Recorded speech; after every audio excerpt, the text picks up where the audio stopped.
لگے مجھے ایک جن ملا جو سمندر کے اندر رہتا ہے.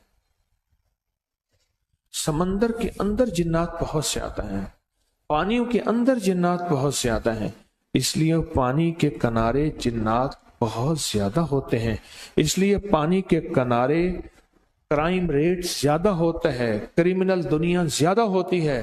اب پانیوں کے کنارے چیک کرنا ذرا، دریاؤں کے کنارے رہنے والوں میں نیک شریف بہت ہوتے ہیں، لیکن ایسے لوگ بہت زیادہ ہوتے ہیں جن میں جرائم کی دنیا ہو. حقیقت بتا رہا ہوں. تو کہنے لگے کہ ایک درویش کہنے لگے کہ میرے پاس ایک جن آیا، بہت طاقتور جن، بہت بڑی عمر کا، صدیوں پرانا جن، صدیوں پرانا جن، 1600 سال اس کی عمر، پرانا جن، پانی کے اندر رہتا تھا. تو کہنے لگا میں نے اس سے پوچھا کہ پانی کے راز بتا. کہا کہ پانی کے راز بتاتے بتاتے اس نے کہا کہ 7 سمندر ہیں اور ہر سمندر کی حاکم سورۃ فاتحہ کی ایک آیت. 7 سمندر ہیں اور ہر سمندر کی جو حاکم ہے، جو یعنی جس پہ سمندروں پہ حکمرانی کرتی ہے جو چیز، وہ سورۃ فاتحہ کی آیت ہے. جتنی آیات ہیں ہر آیت ایک ایک سمندر پہ حکمران ہے.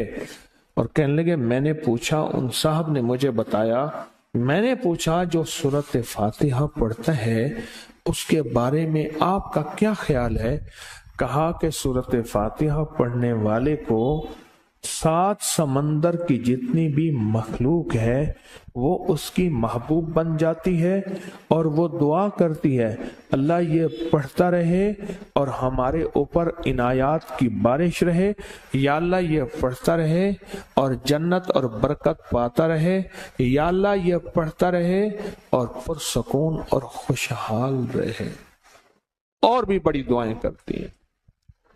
اب وہ حدیث سامنے آ گئی، فرمایا جو اللہ کا ذکر کرتا ہے سمندر کی مخلوق بھی اس کے لیے دعائیں کرتی ہے، بلوں کی مخلوق بھی دعائیں کرتی ہے، زمین کی مخلوق بھی اس کے لیے دعائیں کرتی ہے.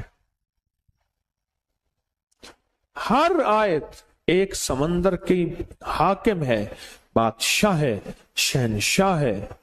دوسری آیت دوسرے سمندر کی بادشاہ اور شہنشاہ، تیسری آیت تیسرے سمندر کی بادشاہ. اس طرح 7 آیات اور سمندر کی شہنشاہ ہے.